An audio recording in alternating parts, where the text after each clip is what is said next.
Hola, hola, ¿qué más? ¿Cómo están? ¿Quién les habla? Carlos Feijó y esto es Pasa la Bola Podcast.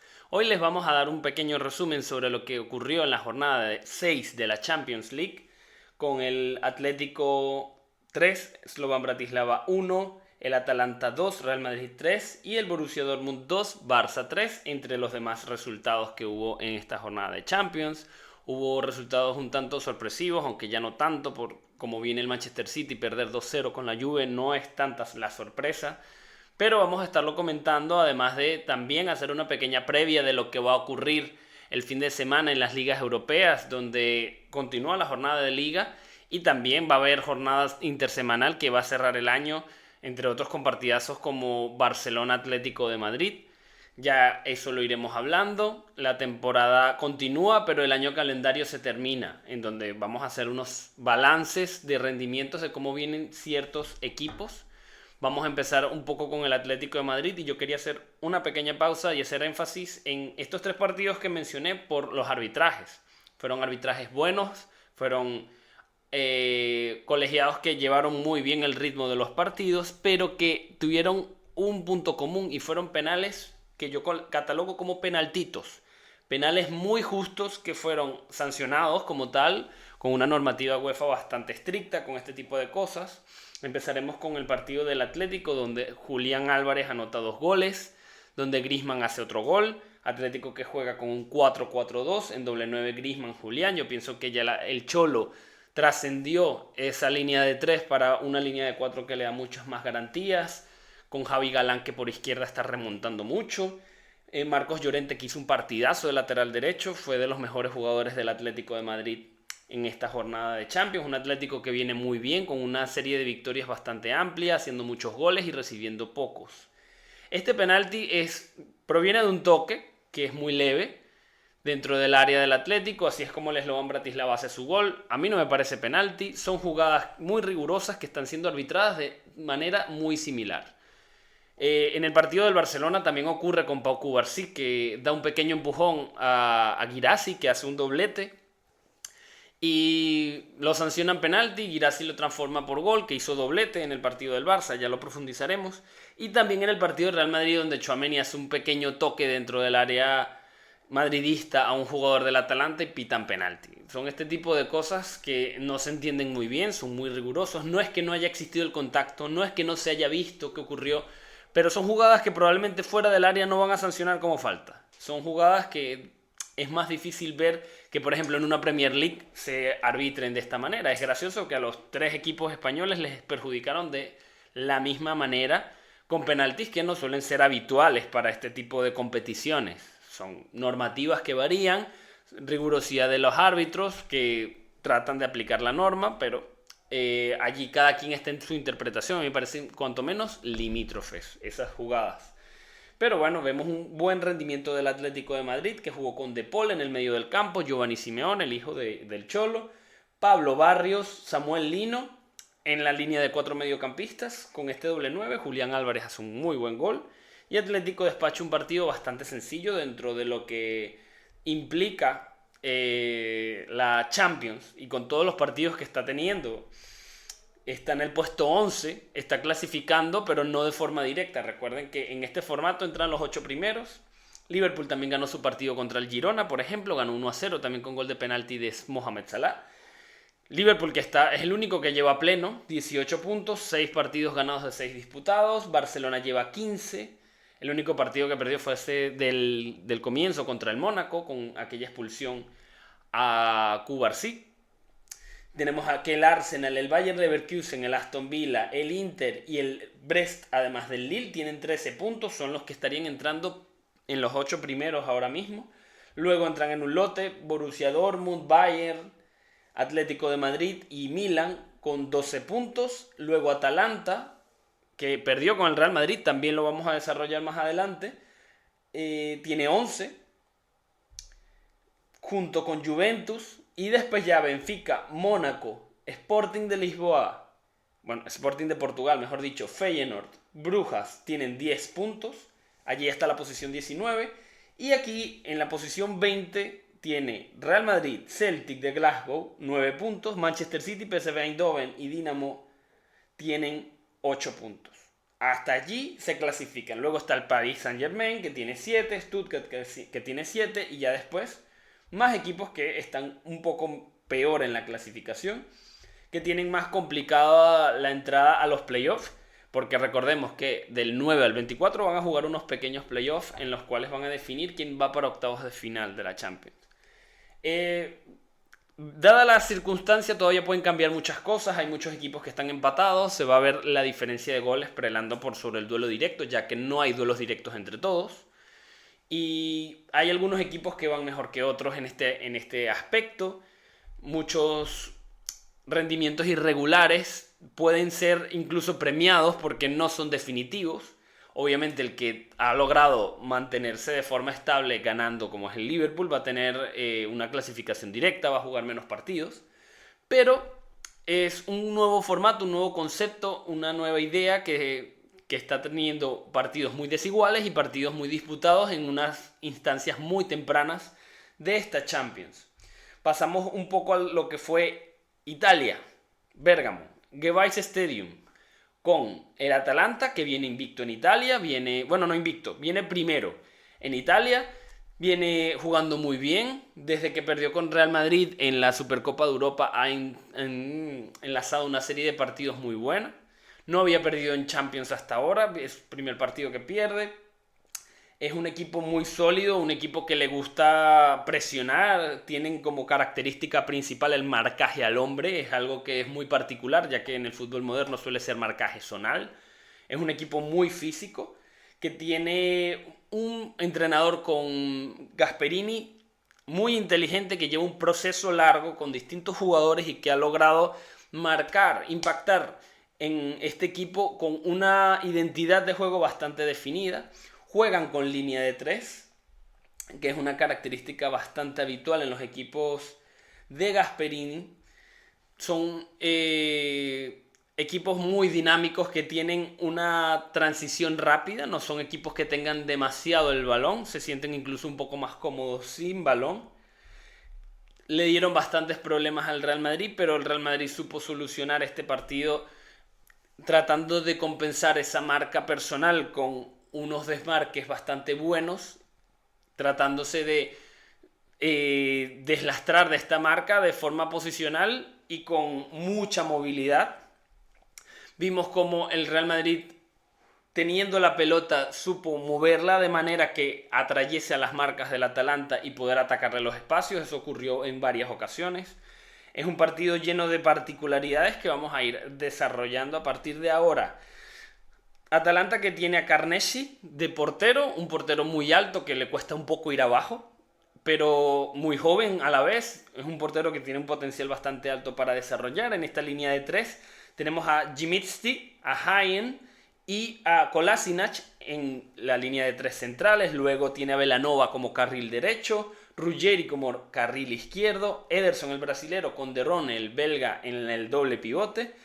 Y en esta ocasión decidió poner a Pasalic de 10 como enganche detrás de Lookman y de el belga de Catelare. ¿Qué ocurre aquí? Aquí Gasperini tiene varias opciones con respecto a la alineación del Atalanta, porque no varía la línea de 4 ni la línea de 3 que tiene en la base, pero suele utilizar al 9 italo-argentino Retegui como punta de lanza según el rival y según los contextos. En esta ocasión lo decidió dejar de suplente. Un Retegui que entró en la segunda parte y que falló un gol bajo el arco, muy clamoroso. Lo que ocurre es que también estaba en offside, pero falla un gol que no debería haber fallado en la última jugada del partido, que lo hubiese sido el empate probablemente. ¿Qué ocurre? Cambia la distribución y la dinámica, también la disposición del equipo cuando utiliza ese pivote con Pasalic, que le permite a los dos extremos, a Lookman, jugadorazo, ya sabemos lo que es. En la final de la Europa League le hace un golazo al Leverkusen, o dos, en este punto no lo recuerdo exactamente. Es un extremo izquierdo típico, diestro, regateador y que tiene muchísimo gol. Y de Catelare, que es alto, zurdo, rápido, pero que es muy cerebral, muy intuitivo con respecto a los desmarques. Es un jugador que se asocia mucho y que con Pasalic estuvo dándole muchísimos problemas a Rudiger, que hizo un partidazo solo al estar encargado de esa tarea de marcar a este jugador belga. Pasando un poco al Real Madrid, tenemos que alineó con Courtois en el arco, Lucas Vázquez por derecha, que sufrió mucho con Lookman, y así será cada vez que le toque enfrentarse a cualquier extremo medianamente competente, ya que Lucas es un extremo reconvertido a lateral, que no siente la marca tanto como Carvajal. Tchouaméni fue central, un muy buen partido de Tchouaméni, destacado, pese a este penaltito que comentamos anteriormente. Me parece que estuvo muy bien, sobre todo en la salida de balón y en los rebotes, en los bloqueos. Fue uno de los líderes del equipo en esto. Rüdiger, que como comenté antes, con el marcaje de Catelare y con balón también estuvo muy bien. Fran García, que está haciendo un buen trabajo ya que se lesionó Mendy. Tenemos que Valverde juega en un doble pivote con Ceballos bastante bien. El Madrid también juega con un 4-2-3-1 en este caso.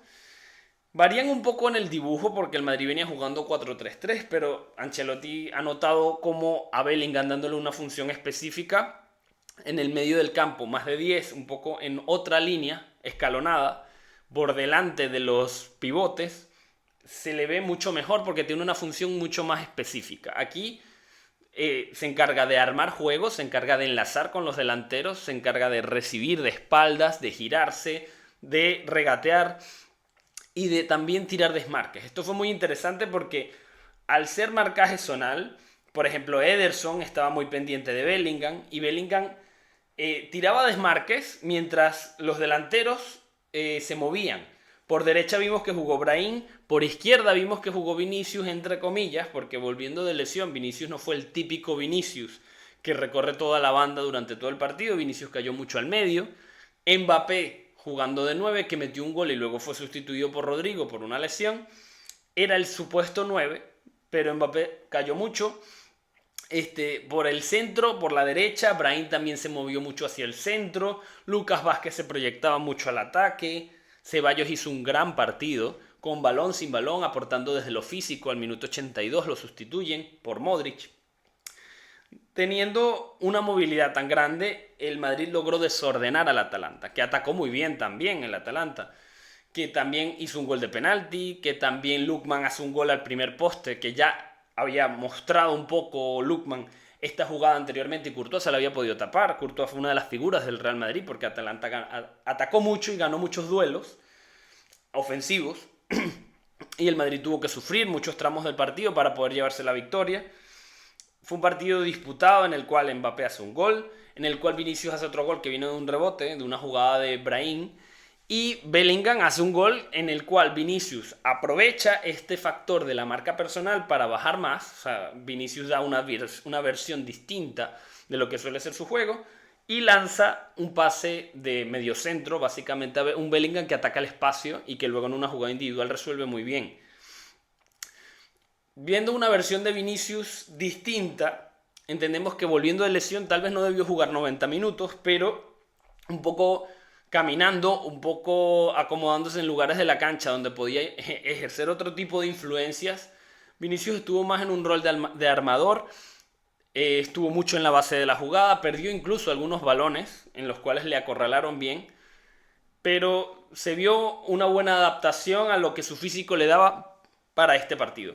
Vinicius no fue el habitual volviendo de lesión, pero se supo adaptar a lo que esta Atalanta demanda, que es un poco jalar marcas, un poco salir de zonas, un poco jugar fuera de lo que es el confort del jugador.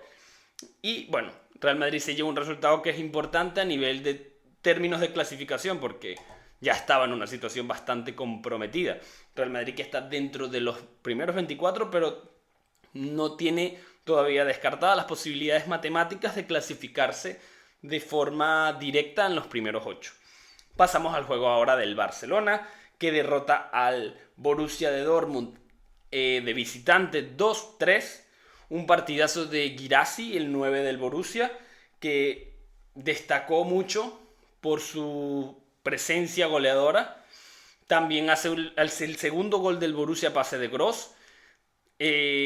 Un Barcelona que, como hemos comentado anteriormente, tiene ciertos problemas para poder todavía reajustar y coordinar esta línea de offside de la cual dependen tanto todavía, porque el segundo gol del Borussia viene de otra ruptura del offside a pase de Jan Couto para Gross y luego Gross deja arco vacío a Guirassy. Barcelona, a pesar de esto, jugó bastante bien. Fue su 11 de gala, fue el 11 que les ha llevado hasta acá, claro, entendiendo que arranca muy fuerte físicamente la temporada, agosto, septiembre, incluso tramos de octubre, con todas las fechas FIFA y todo lo que hubo. Ya estamos en diciembre y Barcelona tiene algunos síntomas de irregularidad a nivel físico, ya no corren tanto, ya no superan al rival tanto desde lo físico y esto les afecta. Porque te enfrentas a un equipo alemán, en Alemania y no cualquiera, el Borussia Dortmund con esa afición que aprieta siempre. Se notó que costó sacar adelante el partido, pero fue una buena respuesta. Quiero hablar un poco de Lewandowski y de su estado físico, porque es un jugador ya entrado en la treintena, tiene muchos problemas para poder sostener este ritmo físico, hasta un poco tieso físicamente, porque es uno de los jugadores que más minutos ha disputado en la temporada. Es uno de los jugadores que más agotado se le ve porque es más difícil de sustituir. Hemos visto que Hansi Flick, también el fin de semana lo vimos, el fin de semana anterior, trata de cambiar un poco el concepto de lo que es el 9 para el Barça poniendo a Ferran Torres allí. Ferran Torres va a interpretar esa posición de una manera distinta, tiene otro físico, está más fresco y se mueve mucho más. Ferran Torres, que originalmente es extremo, pero sabe jugar de falso 9.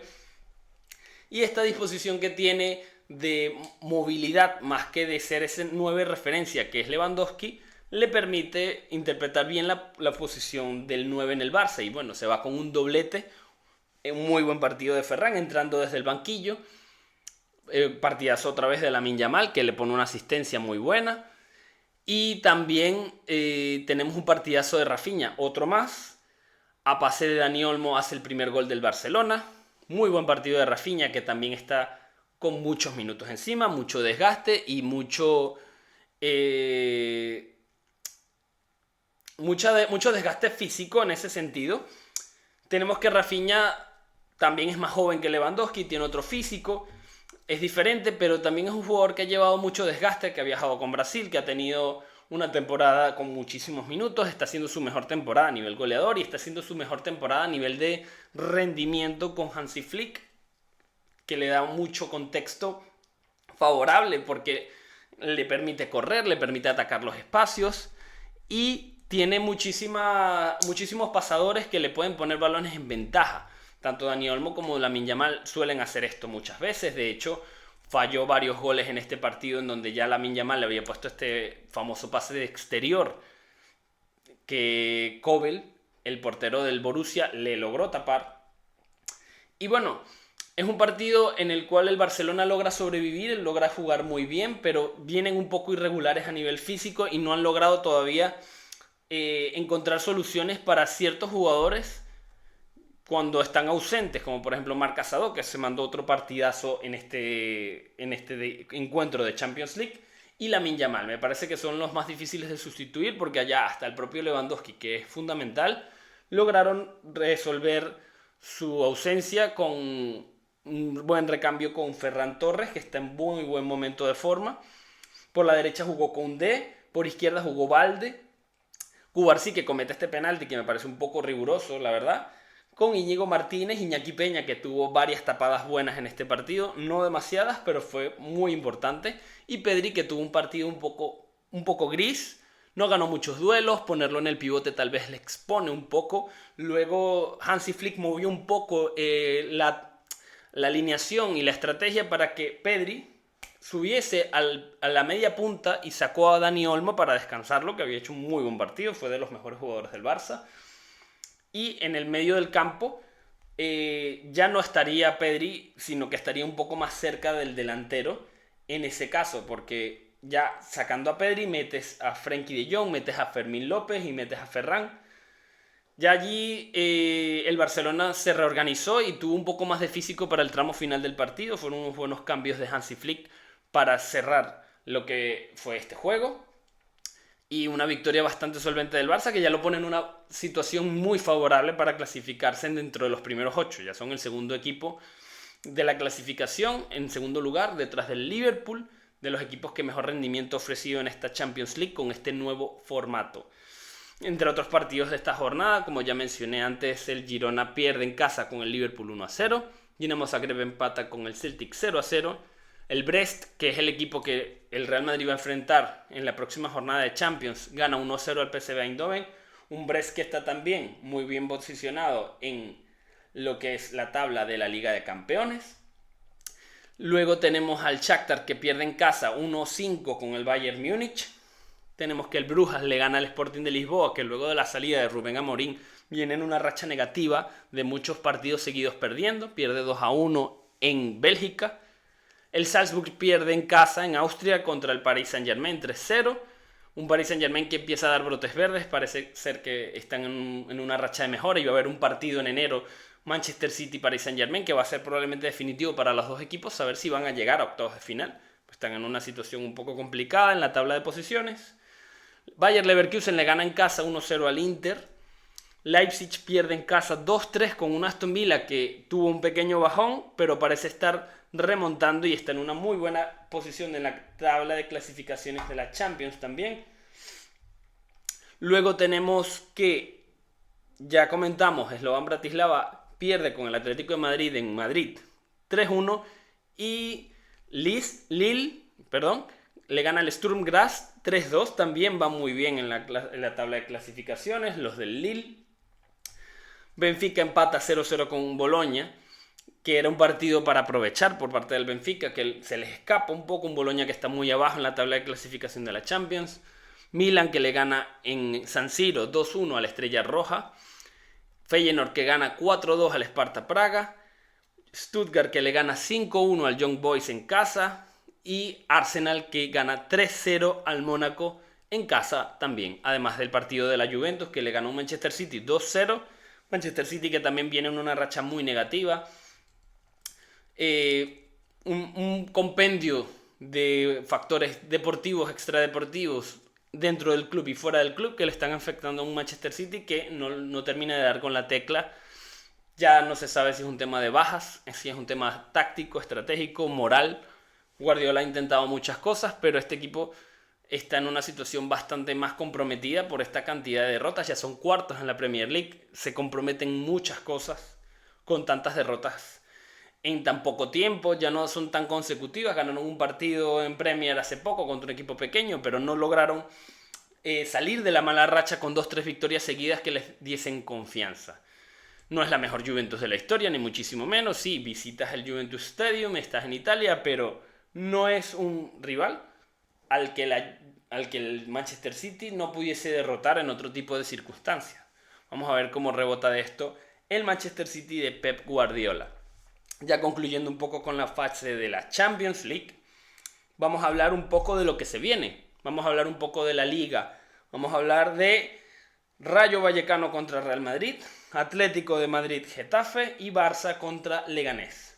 La Liga Española, que tiene un Real Madrid que tiene 36 puntos, pero le queda un partido por jugar contra el Valencia, un partido que a priori se juega empezando el año 2025 en los primeros días de enero, la primera semana, creo que el 2 o el 3 de enero, pero Valencia está apelando esta decisión y quieren jugarlo en otro momento. Vamos a ver en qué queda. Todavía está por definir, pero pienso que se va a jugar en ese momento. No está muy allá ese partido para organizar un poco el calendario dentro de todas las fechas y compromisos que se vienen. Son 38 los puntos que tiene el Barcelona. Un partido menos que tiene el Real Madrid, podría ponerse con 39 si lo gana, podría ser líder. Por ahora Barcelona es líder provisional con un partido más. Tenemos que contra el Rayo Vallecano al Madrid le va a volver Camavinga de lesión. Mbappé es baja, probablemente llegue, de hecho Mbappé está en Qatar, atendiéndose a la lesión muscular que tuvo contra el Atalanta. Tenemos que también es baja Ferland Mendy, que también parece que puede ser que llegue contra el finalista del Mundial, bueno, no es Mundial de Clubes porque sería Copa Intercontinental. Mundial de Clubes va a ser en julio, entonces sería, ganó el Pachuca recientemente, no sé si ya sería el finalista. El Madrid solamente va a disputar la final. Y son duda para ese compromiso, pero ahora tienen que centrarse en el Rayo Vallecano, que es local y es un partido bastante complicado. Un Real Madrid que ya está empezando a planificar un poco lo que va a ser la negociación de enero, a ver si fichan un central, a ver si fichan un lateral. Las negociaciones por Davies y por Arnold están un poco frías en este punto de la temporada, no tan avanzadas como tal vez deberían. Probablemente haya ya un acuerdo, un precontrato en enero para poder llegar en junio, porque terminan contrato estos dos laterales, derecho e izquierdo.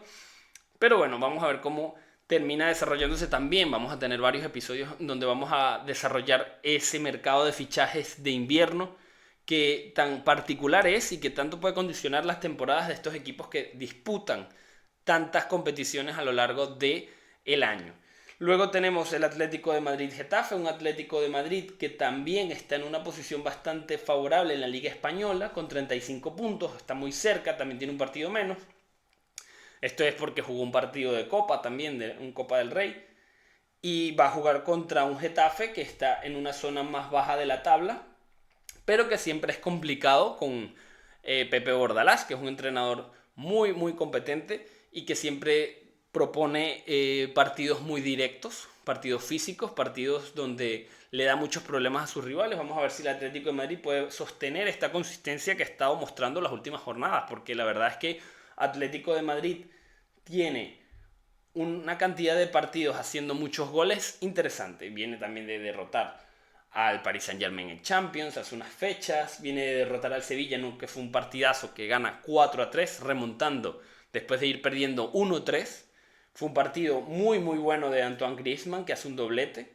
Un partido también muy bueno de Samuel Lino, que también jugó muy bien contra el Slovan Bratislava en Champions. Y vamos a ver cómo le va al Atlético de Madrid contra el Getafe. Y luego tenemos al Barça, que enfrenta en casa al Leganés en un partido que debería ser bastante sencillo para el Barcelona. Un Leganés que está en la parte baja de la tabla. Está muy cerca de puestos de descenso, junto con Valencia, Español y Valladolid. Y bueno, son partidos en los que tal vez pueda prestarse una oportunidad para rotar, sobre todo para el Barcelona y para el Atlético, porque se enfrentan luego entre semana y vienen de jugar Champions. Tienen partidos fáciles en esta jornada de Liga Española este fin de semana, pero luego van a tener un compromiso más fuerte y ya vienen de compromisos fuertes, porque si bien el Atlético solo es Slovan Bratislava, gana 3-1, pero va a tener al Barcelona después, y Barcelona viene de Borussia Dortmund, luego le va a tocar el Atlético y va probablemente Flick a tener que rotar en este partido contra el Leganés, que de paso es en casa, es en Montjuic. Van a tenerlo en consideración. El Real Madrid también tiene un partido contra el Sevilla entre semana para cerrar el año, el 22 de diciembre, que durante la semana que viene va a ser muy importante. Este partido puede ser clave porque están disputándose puntos y están en una zona muy, muy cercana. Está bastante apretada la tabla en este punto. Y Rayo Vallecano nunca ha sido un rival sencillo en casa. De hecho, Barcelona ha perdido puntos, Atlético de Madrid ha perdido puntos y el Real Madrid mismo en anteriores temporadas ha perdido puntos en esta cancha. Y bueno, sin más que agregar, les agradezco por su presencia constante en Pasa la Bola Podcast. Les invito a comentar, les invito a dar like y a compartirlo con todos sus amigos. Muchas gracias por todo su apoyo y pasa la bola.